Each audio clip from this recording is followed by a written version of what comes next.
Hello, नमस्कार. मी आज खूप छान रेसिपी घेऊन आले आहे. रेसिपी खूप सुंदर आहे आणि खूप छान लागते, चविष्ट.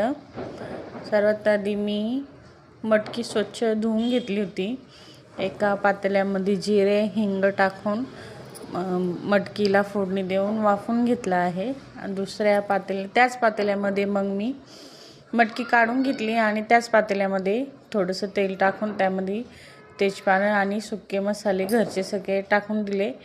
त्यानंतर मी त्याच्यामध्ये मसाला वाटून ठेवलेला होता तो घेतला.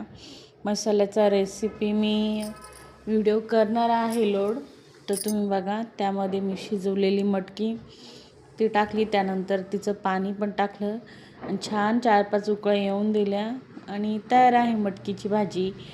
तुम्ही भातासोबत खाऊ शकताय, चपातीसोबत खाऊ शकताय. मी तर तांदळाची भाकर बनवली होती. मला तांदळाची भाकर खूप